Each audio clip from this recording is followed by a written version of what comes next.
Hello everyone. तो आज हम देखेंगे सोशलिस्ट इकोनॉमी क्या होता है और ये वर्क कैसे करती है।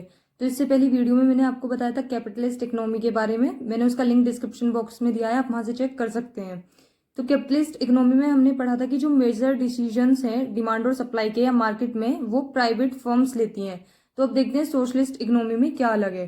तो ये जो कॉन्सेप्ट है ये कार्ल मार्क्स ने दिया था और इसको हम कमांड इकोनॉमी और कंट्रोल इकोनॉमी भी बोलते हैं। तो सोशलिस्ट इकोनॉमी एक ऐसी इकोनॉमी है जिसमें जो रिसोर्सेज होती हैं उन्हें मैनेज और रेगुलेट स्टेट करता है। मतलब इसमें प्राइवेट फर्म्स का कोई रोल नहीं होता, इसमें सब कुछ गवर्नमेंट के अंदर आता है। वो ही ये डिसाइड करते हैं कि मार्केट में किस चीज का क्या रेट होगा, उस पर कितना टैक्स लगेगा, उसकी कितनी सप्लाई होनी चाहिए, हर चीज का डिसीजन वो ही लेंगे। तो government determine what product are to be manufactured, क्या चीजें मैन्युफैक्चर्ड होंगी according to the requirement of society. जब सब चीजें गवर्नमेंट के हाथ में होंगी तो गवर्नमेंट जो काम करती है वो सोसाइटी के वेलफेयर के लिए करती है। वो सिर्फ जैसे प्राइवेट होती हैं, प्राइवेट फर्म्स होती हैं, वो अपना काम प्रॉफिट के लिए करती हैं, जैसे हमने कैपिटलिस्ट इकोनॉमी में पढ़ा था। लेकिन सोशलिस्ट में क्या है, जब गवर्नमेंट के हाथों में सब कुछ है तो वो सोसाइटी के लिए करती है, उनके वेलफेयर के लिए करती है, इकोनॉमिक इक्वालिटी के लिए करती है। तो सारी चीजें इसमें गवर्नमेंट मैनेज करती हैं। अगर हम इंडिया के कॉन्सेप्ट से समझे तो इंडिया एक मिक्स्ड इकोनॉमी है। ना तो इंडिया कैपिटलिस्ट है ना सोशलिस्ट है, लेकिन इन दोनों का मिक्सचर है। मतलब जो जो अच्छी चीजें हैं वो इंडिया ने ली हुई है सोशलिस्ट इकोनॉमी से और कैपिटलिस्ट इकोनॉमी से। क्योंकि सोशलिस्ट में क्या है, सारी चीजें गवर्नमेंट कंट्रोल कर रही है, लेकिन इंडिया की इकोनॉमी में ऐसा नहीं है। प्राइवेट इंडिविजुअल्स का भी बहुत ज्यादा इकोनॉमी में रोल है। तो अब हम देखेंगे फीचर्स ऑफ सोशलिस्ट इकोनॉमी। तो इसमें सबसे पहला है production decision by the government. तो ये तो हमने देखा ही कि सोशलिस्ट इकोनॉमी में सारे डिसीजन गवर्नमेंट ही लेती है, तो क्या प्रोड्यूस होगा वो भी डिसीजन गवर्नमेंट का ही होगा।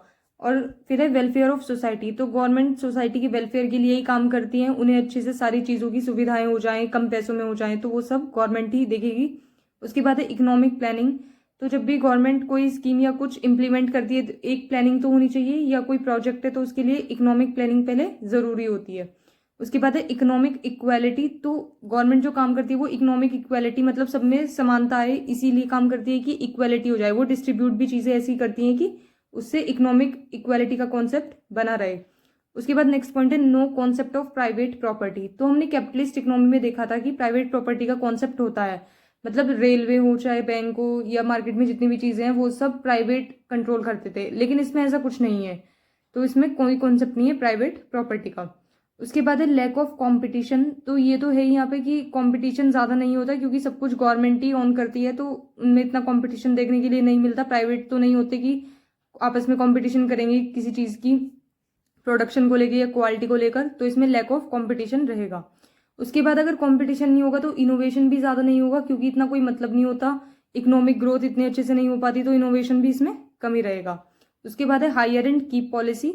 तो ये हमने कैपिटलिस्ट इकोनॉमी में पढ़ा था, हायर एंड फायर पॉलिसी। उसमें क्या था कि जो प्राइवेट फर्म्स है वो लेबर को हायर करती है और प्रोडक्शन के हिसाब से अगर किसी कोई काम अच्छा नहीं कर रहा है या कुछ है उन्हें समझ में नहीं आ रहा है तो वो मतलब निकाल भी देती है, लेकिन गवर्नमेंट इस पर्पज से काम नहीं करती। ये हायर और की पॉलिसी है, मतलब हायर कर लेंगे और उसके बाद उसको वहां पे रखेंगे। उसके बाद हम इसकी कुछ कंट्रीज हैं, वैसे तो बहुत सारी कंट्रीज हैं लेकिन मैंने यहाँ पे दो तीन लिखी हैं, जैसे चाइना, डेनमार्क, स्वीडन। तो इन सब में सोशलिस्ट इकोनॉमी होती है। तो अब है डिसएडवांटेजेस ऑफ सोशलिस्ट इकोनॉमी, यानी इसकी क्या क्या डिसएडवांटेजेस हैं। तो पहला है रेड टेपिज्म। रेड टेपिज्म का मतलब क्या है, rigid conformity to formal rules. आपने ये देखा होगा जब आप किसी गवर्नमेंट ऑफिस में जाते हैं तो आप वहां पे जाके उन्हें कुछ बोलेंगे तो वो आपको किसी नेक्स्ट ऑफिस में भेज देंगे कि आप वहां से पूछिए, फिर वो किसी और नेक्स्ट में घुमा देंगे। तो उनके बहुत ज्यादा रिजिड होता है, मतलब इतनी जल्दी से वहां पे काम नहीं होता।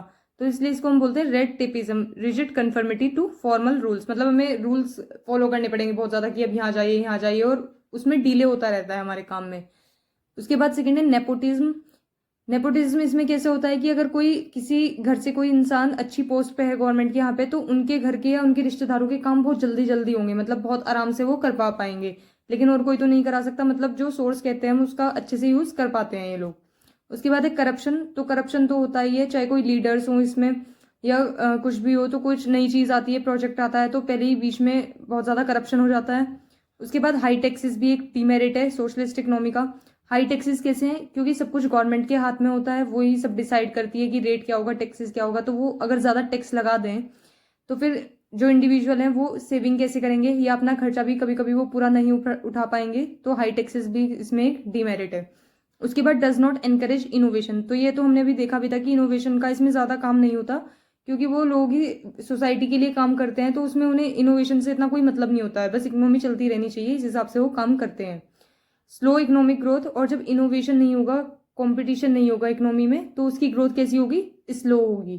तो ये सभी इसकी डीमेरिट्स हैं।